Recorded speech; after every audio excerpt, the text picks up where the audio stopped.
Assalamualaikum warahmatullahi wabarakatuh.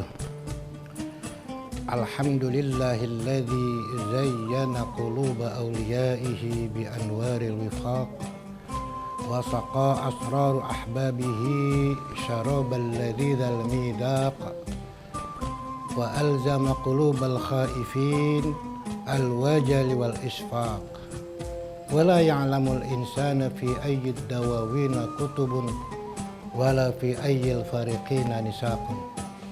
Asyhadu an la ilaha illallah wahdahu la syarika lah, lahul mulku wa lahul hamdu yuhyi wa yumitu wa huwa ala kulli syai'in qadir. Wa asyhadu anna sayyidana wa habibana wa syafi'ana wa maulana Muhammad abdullah wa rasuluh as-safi an khulli khalqi wa habibihi wa khatami anbiya'ihi wa sayyidu asfiya'ihi al-mahsus fil maqamil mahmud fil ayyamil mashhud alladhi jumi'a fihi anbiya'ihi tahta liwa'ihi wa ala alihi wa ashabihi wa man tabi'ahum bi ihsan ila yaumi liqa'ihi amma ba'du. Qala Allah ta'ala fi kitabil karim wa huwa asdaqul qailin. Bismillahirrahmanirrahim. Huwallazi ba'atha fil ummiyina rasulan minhum yatlu alaihim ayatihi wa yuzakkihim wa yu'allimuhumul kitaba wal hikmah wa in kanu min qablu lafi dhalalin mubin. Sadaqallah wa sadaqa rasuluh. Ma'asyiral muslimin wa zumratal muwahhidin, pemirsa El Sinta yang berbahagia. Pada kesempatan ini kita wajib bersyukur pada Allah karena kita diberikan kenikmatan, kesehatan, diberi kesempatan untuk bertatap muka. Semuanya ini adalah keutamaan yang Allah berikan buat kita semua. Laula bifadlillah lam takun ahlan lijariyani an dzikri. Kalau saja bukan karena keutamaan yang Allah berikan pada kita, mustahil kita bisa seperti sekarang ini. Bahwa akhir-akhir ini sering kali kita melihat bahwa agama Islam senantiasa dilekatkan oleh aksi-aksi kekerasan, radikalisme maupun pengerusakan sana-sini.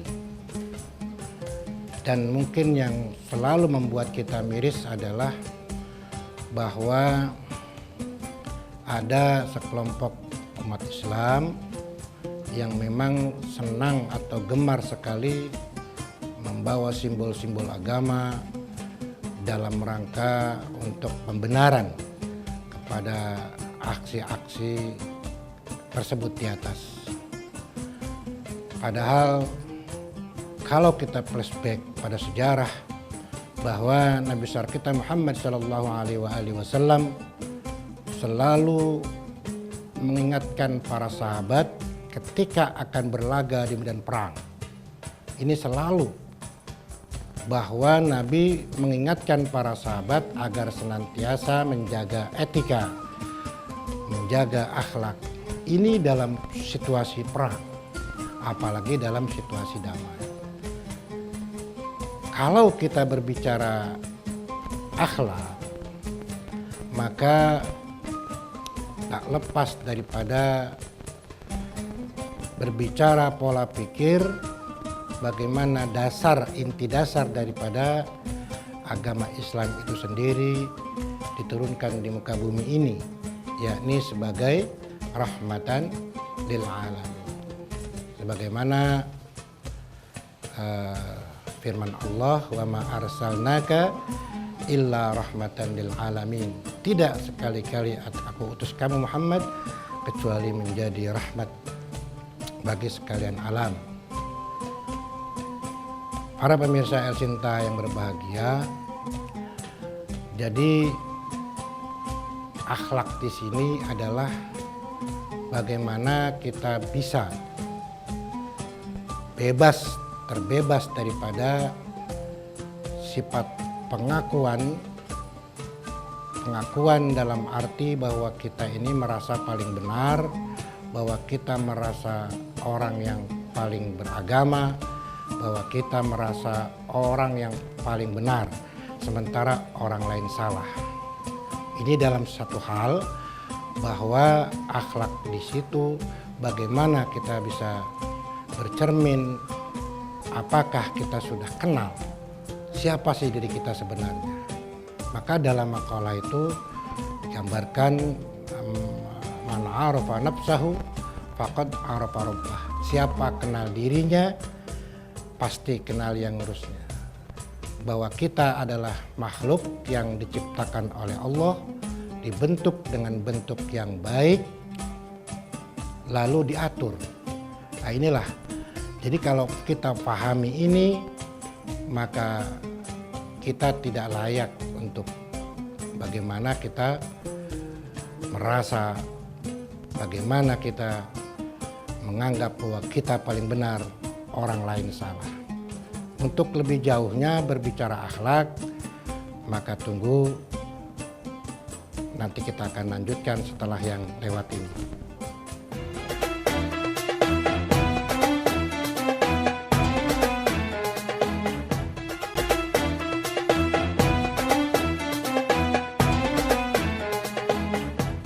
Pemirsa El Sinta TV yang berbahagia. Jadi kalau kita bicara masalah akhlak, kita harus paham diri kita. Ini wajib. Kalau kita tidak paham diri kita, mustahil kita akan memperoleh derajat akhlakul karimah. Tadi sudah saya gambarkan, bagaimana kita bisa memahami diri kita. Bahwa kita ini tidak punya daya upaya, bahwa kita ini makhluk yang lemah, bahwa kita ini tidak mungkin bisa berbuat tanpa diperbuat oleh yang maha memperbuat. La fa'ila illa huwa. Artinya kalau kita bebaskan diri kita dari sifat pengakuan, berarti kita sudah akhlak kepada Allah. Sebaliknya, kalau kita ini merasa paling benar, merasa hebat, merasa kiai, merasa ulama, justru ini adalah kesombongan. Nah, kesombongan itu merupakan manifestasi daripada kotornya hati. Bahwa orang jika memang sudah berakhlak kepada Allah, hampir dapat dipastikan maka dia akan berakhlak kepada sesama makhluk. Bagaimana mungkin kita bisa menyakiti sama makhluk lain? Bagaimana mungkin kita bisa menganggap kita paling benar, yang lain salah? Wong, kita sendiri adalah sesama makhluk, berani menghina makhluk lain, berarti menghina yang bikin makhluk. Inilah inti daripada akhlakul karimah. Orang kalau sudah memahami ini, maka faqad arafa rabbah. Pasti dia akan tahu siapa yang mengurus kita. Maknanya apa? Posisi kita ini nggak lebih seperti wayang golek misalnya. Nggak mungkin yang namanya benda mati, wayang golek itu bisa berbuat apapun tanpa dimainkan oleh dalang. Kita harus pahami itu dulu. Bagaimana kita paham ini kalau kita sendiri tidak mau belajar ke sana? La haula wala quwwata illa billah. Tidak ada daya, tidak ada upaya, semuanya adalah milik Allah. Nah inilah prinsip dasar sebetulnya tentang akhlakul karimah. Pemirsa El Sinta TV yang berbahagia. Jadi ketika maraknya aksi-aksi kekerasan kita perhatikan, kan kita lihat, kita dengar, semuanya itu adalah menggambarkan bahwa inilah kita tidak bisa memerankan sebagai umat Islam yang baik. Bagaimana mungkin kita selalu menganggap bahwa orang lain kita yang paling benar, orang lain salah? Bagaimana mungkin kita akan sanggup berbicara kotor? Bagaimana mungkin kita akan sanggup provokasi kepada sesama? Sebab apa? Dalam keterangan lain, orang yang namanya penyampai atau disebut juga mubalik atau pendai, ini kalau kita titik daripada dasarnya para dai itu adalah ad-da'iya ilallah. Bagaimana kita mengajak mereka, mengenalkan mereka kepada Allah, Zat yang Maha Suci. Allah Subhanahu wa Ta'ala adalah zat yang maha mengatur. Maka dari itu, kalau kita ini mau kembali kepada tadi, bagaimana kita memahami diri kita sendiri, kita tidak akan mungkin bisa menganggap bahwa kita paling benar. Kita tidak mungkin akan menganggap diri kita ini lebih segalanya. Tidak, sekali-kali tidak. Maka dari itu, dalam konteks tersebut di atas, tasawuf itu sangat diperlukan. Jadi kalau berbicara tasawuf, kita harus pahami dulu apa sih tasawuf itu. Tasawuf itu adalah ilmu yang berkaitan dengan masalah batiniah. Ilmu yang berkaitan dengan penataan hati. Bagaimana hati yang kotor kemudian menjadi bersih. Nah, ini penting, inilah pelajaran-pelajaran batin. Inilah yang disebut tasawuf. Nah, tasawuf itu ada dua, ada tasawuf lahir, ada tasawuf batin. Nah, untuk lebih jelas nanti kita akan jelaskan. Yang penting adalah bahwa kita harus paham dulu bahwa tasawuf ini tidak seperti yang kita gambarkan, yakni selalu berkaitan dengan ritual-ritual yang bersifat asketisme personal semata. Tidak. Namun lebih daripada itu, bahwa tasawuf itu lebih kepada misi kemanusiaan, yang kalau orang-orang yang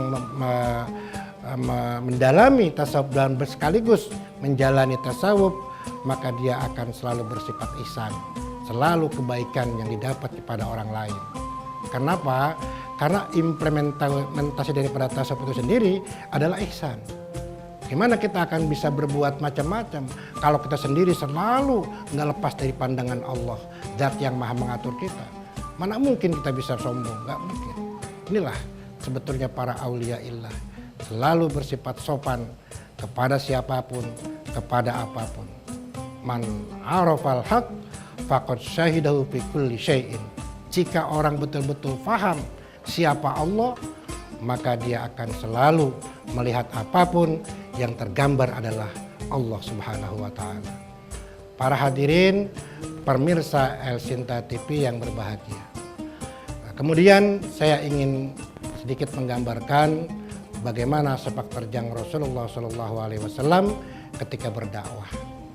Bahwa Nabi Muhammad diutus oleh Allah di muka bumi ini, yakni di tengah kaum kafir Quraisy, kaum yang kita kenal adalah asyarul khalq, kaum tadi saya bacakan di ayat pertama adalah kaum ummiyin yang bodoh, dan bukan hanya itu, wa in kanu min qablu la fi dhalalim mubin, dan mereka itu sangat selalu membuat pelanggaran. Orang yang senantiasa gemar melanggar aturan-aturan. Karena mereka ini kaum kafir Quraisy ketika itu hobinya adalah berjudi, minum arak mabuk-mabukan, mencuri. Ketika lahir anak perempuan dipendam hidup-hidup.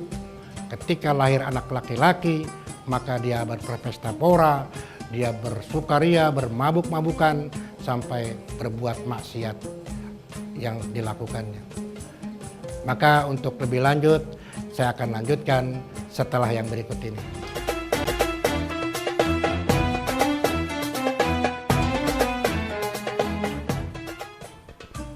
Ma'asyiral muslimin rahimakumullah.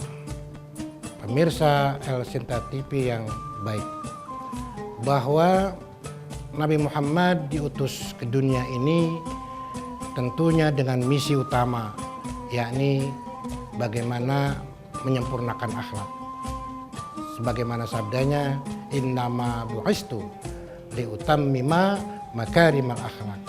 Tidak sekali-kali aku diutus kecuali liutammima makarimal akhlak, yakni menyempurnakan akhlak. Jadi inti utama Nabi diutus adalah akhlakul karimah itu sendiri. Baik, kita akan lanjutkan.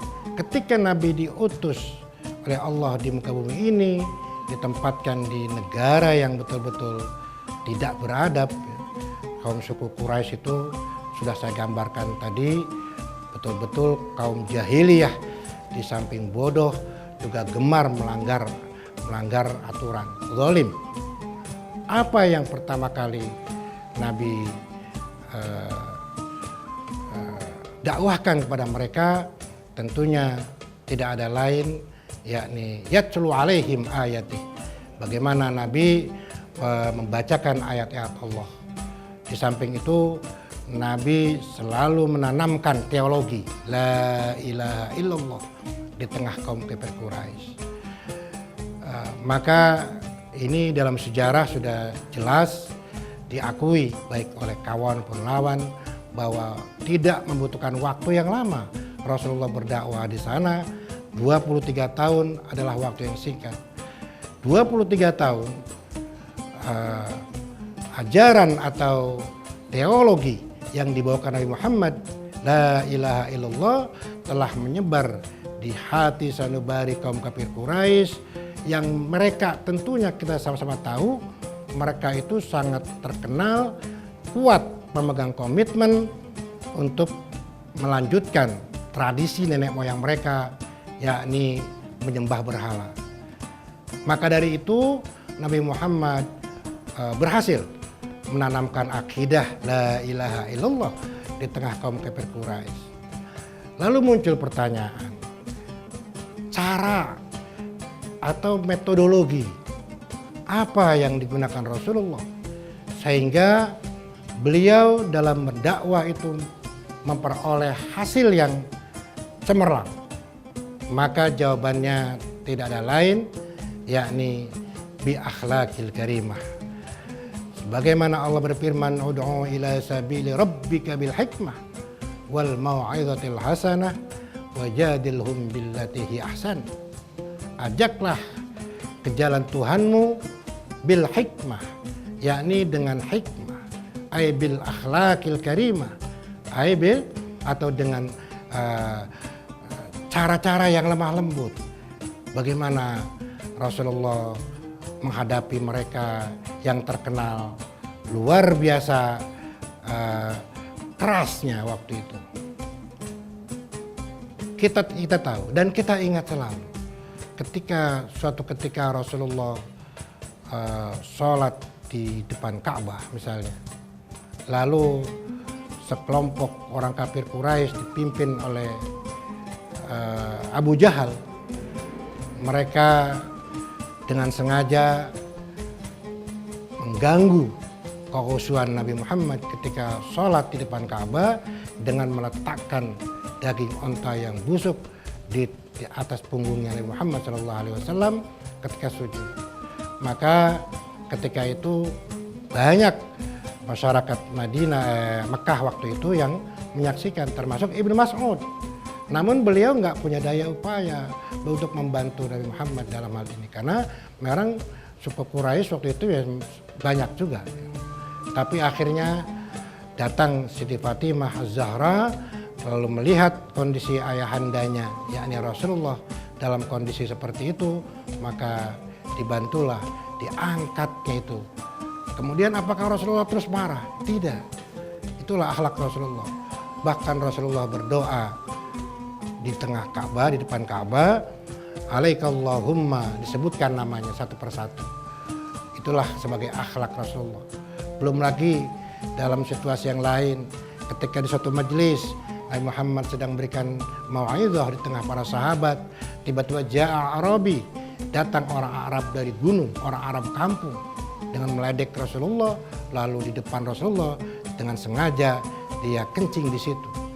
Kemudian para sahabat yang ada di situ marah, siapkan pedang, menyiapkan bahan-bahan yang lain untuk melampiaskan kemarahan mereka terhadap si Arab tadi.